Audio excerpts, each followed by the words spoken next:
got to talk about the game that happened last night. Oh, I got a video too, He Dave. Go ahead and play the video first. So we got a video with Spo. Probably oversimplifying things, but sometimes when teams play against Jokic, you turn him into a scorer, you turn him into a passer, and he controls the game. He only had 4 assists tonight. Yeah, that's ridiculous. You know, it's just that's the untrained eye that says something like that. This is what I think, Dave. Y'all need to do. Y'all need to make Jokic a scorer and make Jamal Murray a facilitator. That's what y'all got to do. I'm so glad you said. That's exactly what I was going This to say. guy's an incredible player. You know, twice in 2 seasons he's been the best player on this planet.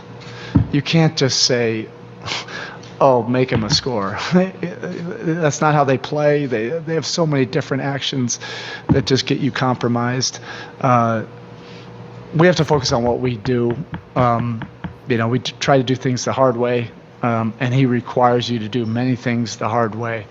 And he has our full respect. Okay, thank you. Thank you, Coach. All right. Spo, you my guy. You my guy. But hold up, man. Hold up. I knew y'all gonna like that little mix-in right there. You can't discredit it. We saw it. We saw the adjustment made. We are any of us blind? Yeah, no, I'm pretty sure we all could see very well. Spo, we saw what you did. We saw the game plan. We knew exactly what you needed to do, and that's exactly what happened. It's not like we didn't see what the adjustment needed to be made. But Jamo, I'm gonna come to you first. So, what your reaction to game 2, and what do you think about what Spo just said? Okay, so what Spo said, look, man, it seems like he's stressed out. You know, the series, right? The finals run might be stressing him out. I don't see why he went off on a reporter like that.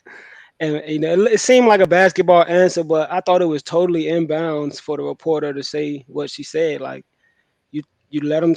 The first game you send some double teams, which turns him into a passer, and this game you didn't send double teams, which turns him into a scorer. So it's not like she's saying that was your game plan. She's just saying like that's what you did, even if it was not on purpose, even if it's unintentional. That's what you did, without sending double teams turns him into a passer. You don't see no double teams, he can score 1-on-1. So the untrained eye, I guess my eyes are very untrained because I thought the same thing. I guess it's just a different level on the NBA because I thought it was simple. She said she might be oversimplifying it. I thought it was simple. Man, that video, man. I seen that. I was like, thank you, Joe, for giving me that little clip, man. That was perfect timing. Because Joe came on here and his analysis was perfect. You said you got to turn him into a scorer and you got to rough up Murray. And that's exactly what you did. And like Jamo said, if it was on purpose or if it wasn't on purpose, that's what our eyes showed us. So like you said, Dave, and like everybody on this panel can agree. I think I got great vision. I can read fine print. When I put my hand over my eye, I can read the bottom row sometimes. But hey, Spo, when you stressed out, I would do that too. I definitely see how like reporters got it rough, man. Because even when you ask a legit question, you still get drugged through the mud. But this game itself, though, it was a good game. I'll react to the game after you react to the video, Dave. Go ahead. Yeah, my reaction to that is my coach. That is my coach. But that don't mean I always got to agree with the stuff that he says. I don't think so. For one, I think he was. For one, I can see that Spo's not trying to give Denver any bulletin board material. That's one thing for sure. I can see that. So he's not going to say anything bad about them at all because he wants to make sure that he knows that they respect them. They are the number 1 team in the West. They got here for a reason. They just made it. They completed the only sweep in the playoffs this year by sweeping the Lakers. So, we know this team is legit. And then they have two really good all-stars on their team with Jamal Murray and Jokic. And they got a lot of key players. Jeff Green been in the league for a while. You got KCP. Even the young boy Braun, he played pretty good. Michael Porter Jr. They got players all around. So Spo's one person that's going to always give respect, no matter who it is. even that series against Boston, he gave him respect. He didn't like him, but he gave him respect, and that's just how it is. But I don't agree with the fact about the untrained eye thing. I mean that, like Jamo said. I guess my eyes untrained. Yeah, I I don't might know. not have played, I might not have played in the NBA or played college basketball, but I mean I've been following basketball almost my entire life. It's my favorite sport. I can see, and clearly you took off the double team so he could become a scorer, and that's what he did. I mean, the great thing you did about that, Spo, is that well, I don't know if anyone knows this, but the Nuggets are 0-3 when Jokic scores 40 plus. They Mm. don't win if he scores 40. So Yeah, you want him to be a scorer, because if he's a scorer, that means no one else is involved in the game. And that's what happened. He only had 4 assists last night. That's not a Jokic kind of game. We know he can ball out, but you don't want him to ball out and have everyone else up there with him. Because you see Jamal Murray only had 10 points last night. So no, Jamal Murray had like what? He had like 18. 18. Yeah, 18.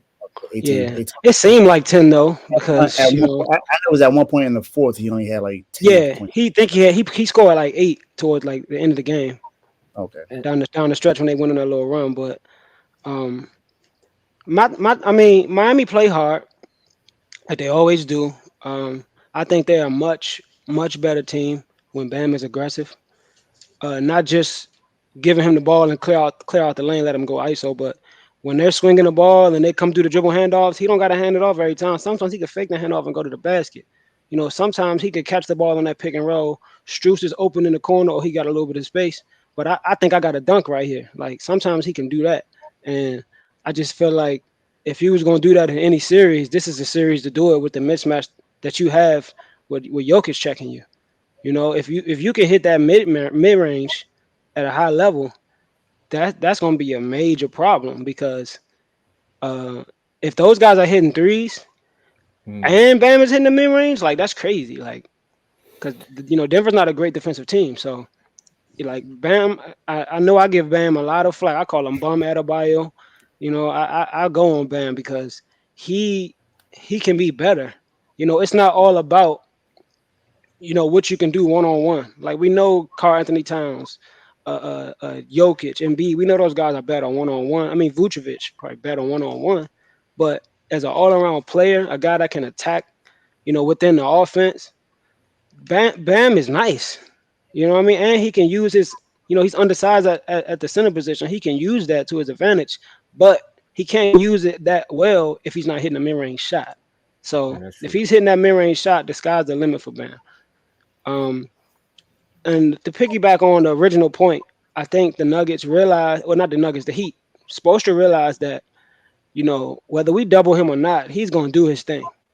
So our best bet is to shut down what we can, because they can't shut down Jokic. I mean, even if they had the person, like even if they had the energy and the strategy, they don't have the personnel to stop Jokic.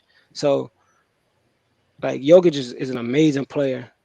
Like he's amazing. I've never seen him push the ball in transition like I'm seeing him do it this year.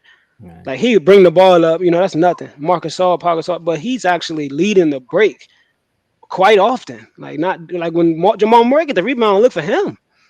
And You that's Yeah. the point funny guard, though. Jamal Murray. He get the ball and look for him on the fast break. Like And that's that's funny crazy. because you see how Joker run. Like for the fact that he looks from he run like his feet hurt. But So he run like you don't know who he gonna pass it to.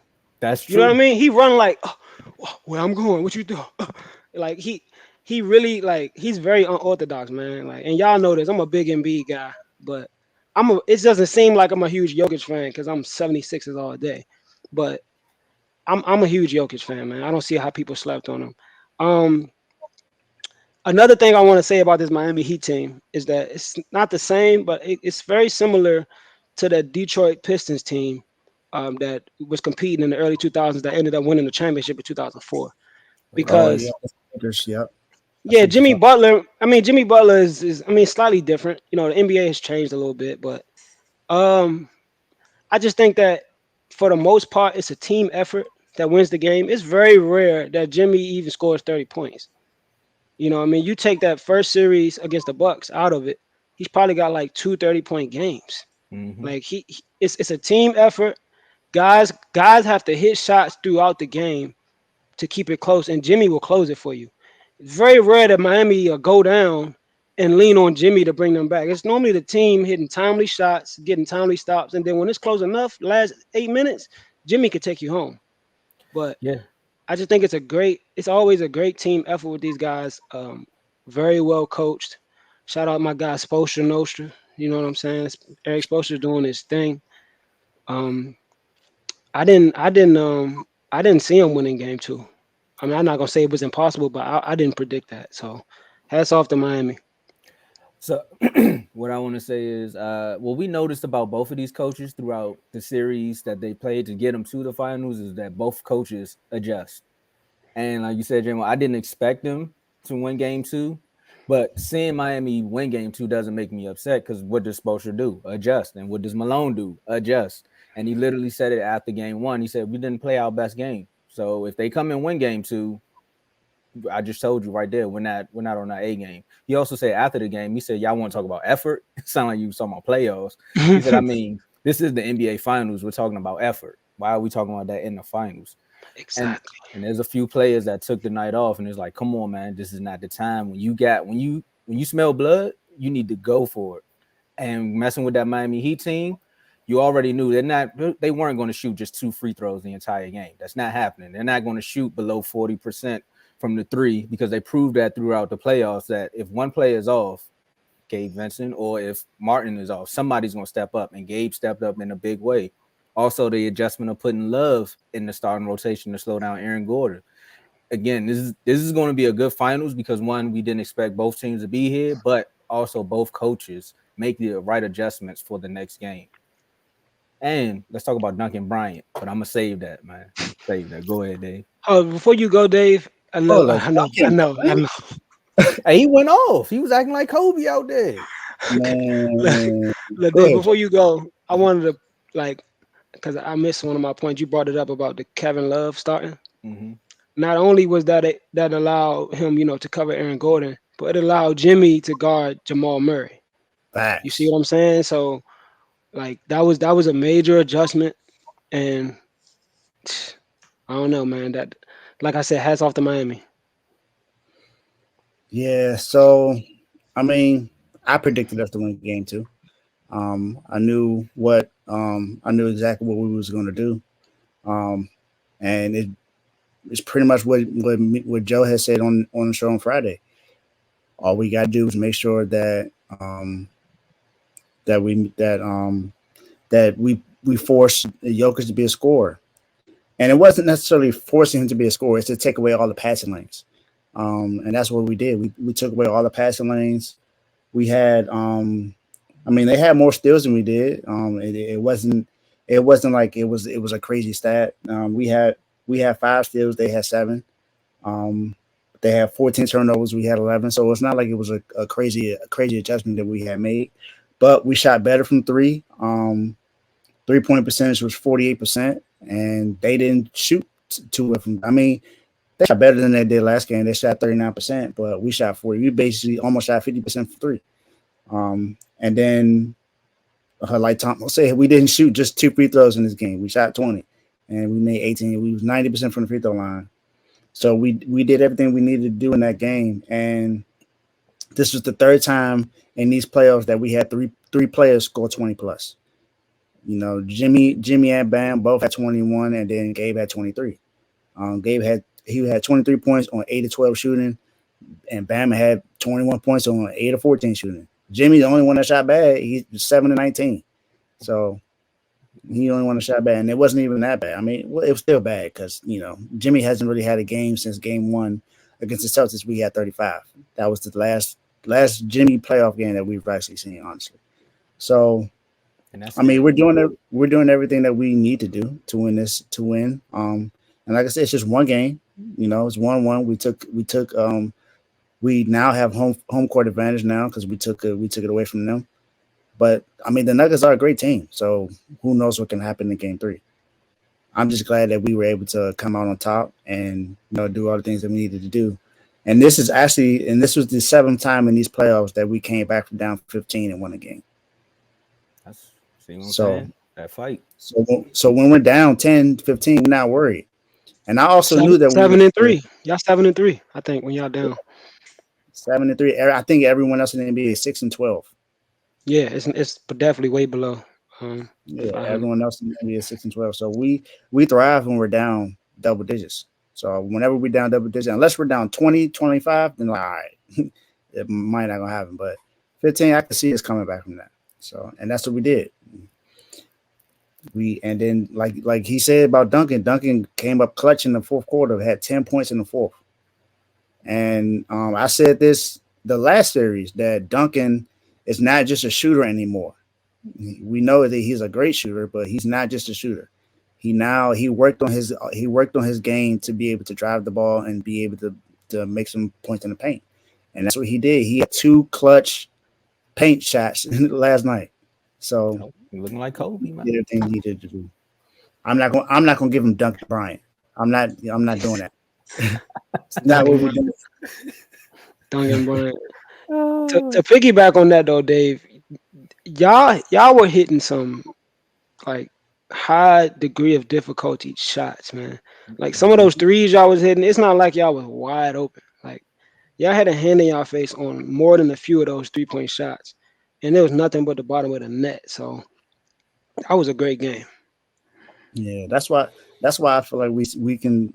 Everyone else thinks we're going. They said sweep. Now they're not saying sweep. Now they said it's going to end in 5. So all I'm saying is, for all the people that said we was going to lose, y'all going to trust me. Everybody that bet, get ready to pay up. My guy, you in the doghouse. Get ready to pay up. That's all I'm saying.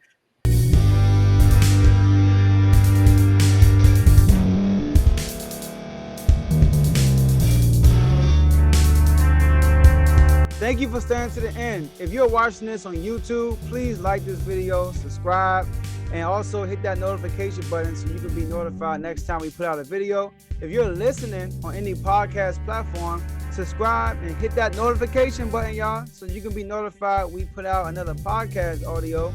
And last but not least, hit that share button. No matter what you're listening to or watching it, hit that share button and send it to somebody that you know that would love to watch this episode you just listened to. So once again, thank you for staying to the end, and we'll see y'all in the next episode.